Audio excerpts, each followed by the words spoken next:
Hello there, and welcome to the Inner Sanctuary podcast, where we are continuing our series, Let's Talk About. And this week we are going to be talking about peace. And to help us do that, I am joined by a man who is, in fact, my own father, Wayne Adams. Hello, Wayne.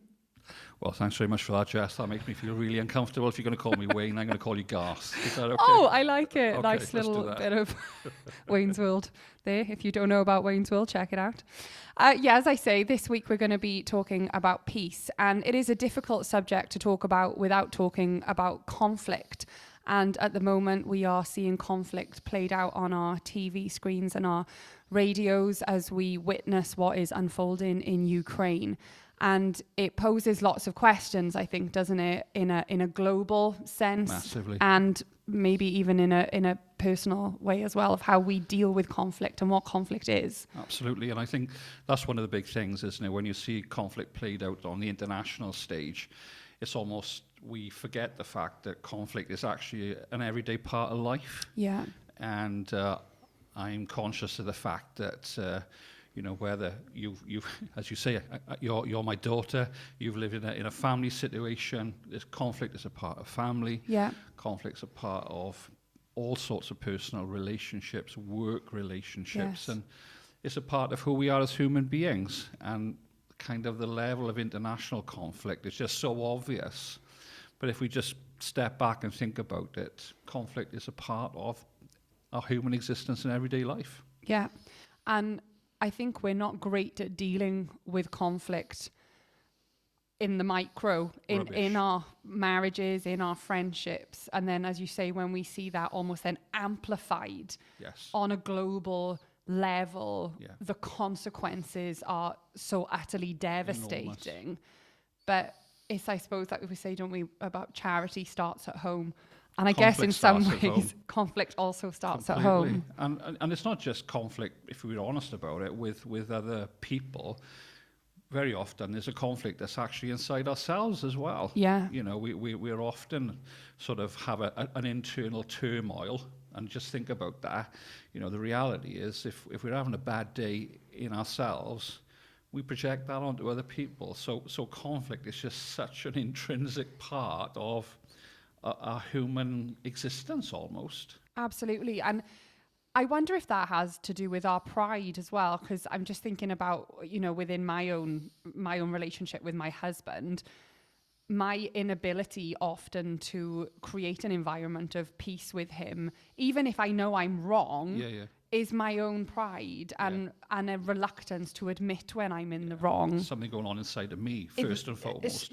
So that inner conflict then kind of spews over into my other relationships. Into our other relationships, and then impacts on my kids. Yeah. And it can also then spew out into other things. The ripples of that just keep on going, isn't it? Yeah, absolutely. And I think that's the big thing, isn't it, about working with conflict, is that recognition of it being a part of our human character, and ultimately how do we deal with it? Yes. Because I think, when we think about the Welsh culture, we're obviously living in Wales, we're Welsh people. Perhaps it's a generalisation, but it seems to me that we're not particularly good at dealing with conflict. We've been a part of a church community, and it's not just to do with other communities, it's also a part of the church community. And I do wonder whether that's a part of our kind of national mindset in many ways. Yeah, it's funny, isn't it? Because I guess in other countries where they talk about going to therapy, they go to individual therapy, marital therapy, even sometimes when there's actually nothing wrong. They still need therapy. Yeah, it's almost a deterrent from getting to that, as opposed to fixing the problem. Yeah. Proactive sort of engagement in it. Absolutely. Yeah, that's really interesting. And I think that's the thing, isn't it? For us, we're very often thinking in terms of conflict as kind of keeping the peace. Yes. I don't know what the Welsh translation of the word heddlu is, but I think it's something like peacekeeping. Yeah, I think it's along those lines. You kind of almost say to yourself, we the best we often hope for is let's keep the peace. Yes. Absolutely. And that's firefighting, I suppose, isn't it? And is anything really being resolved other than, sending the NATO peacekeepers in just to to stop war from happening. Yeah. No, that needs to happen. Yeah. But are you actually really dealing with the stuff that's underneath then? Because it's almost as if you're just keeping a cap on the conflict. Yeah, absolutely. You're talking there about sort of peace making as a verb, aren't you? As something that we do, is something that's sort of an active expression of our humanity, and it's a really hard thing to do. And I'm struck by, obviously we're people of faith, and Jesus is the person who we look to as an example in all things. And there's this part of the Bible in a book called Matthew, and you may have heard this word before. It's the word beatitudes. And it's basically 8 statements that Jesus makes. And actually a lot of them revolve around this sort of conversation. It's really worth you having a look at them. They're in the book of Matthew, chapter 5. The Beatitudes are there. Check them out. But there's one in particular that does say, doesn't it? Blessed are the peacemakers. And I think that's really important, isn't it? It doesn't say blessed are the peacekeepers. Yeah. And I think what's also really interesting about, blessed or blessed, kind of the idea is that as we make peace, we receive a blessing from that. Yeah. It's something that's very creative. Yeah. And for me, I think one of the big things that I try to understand is that making peace is also transformative. Yes. We're being transformed. The blessing is that we're being changed in how we think, how we perceive, how we listen to other people, because it's a process of engagement, not just with another person, but an engagement with me, with myself, the stuff that's going on inside of me. And that is a real blessing, to be not just keeping peace, but being transformed by making peace. Yeah. Does that make sense? Yeah, it does make sense, because the next part of that verse even says, doesn't it, that blessed are the peacemakers, they will be called children of God. Yeah. Which again just shows us that actually when you are a person who is engaging in making peace, you're acting in a way that is reflecting your Father who is God. Of God. Absolutely, absolutely. And that's a kind of a healing thing. That's a cleansing thing. It's a thing that changes us undoubtedly for the better. And I'm always sort of mindful of when Desmond Tutu sat on the Truth and Reconciliation Committees in South Africa at the end of apartheid. Just even that phrase there, truth and reconciliation, the two kind of went hand in hand in that process. And they realized that unless there was truth, unless there was a deliberate attempt to create peace. Yes. Not just say, well, let's just put all of that aside and forget about it. That was never going to bring any sense of healing to our nation. Yeah. And, that was, again, a dreadful time. But you kind of think to yourself, okay, so for me as a person, am I going to be someone who's passive? Yeah. Or am I going to be a person that actually engages in the toughness of becoming a peacemaker in my own soul? Yeah. And in the relationships that I have with other people. Yeah. That takes a huge amount of humility, doesn't it? Absolutely. To be able to do that. Yeah. And cost. Yeah, absolutely. Desmond Tutu talks about the fact that he used to cry all of the time because the stuff that he was listening to was just so difficult. Yeah.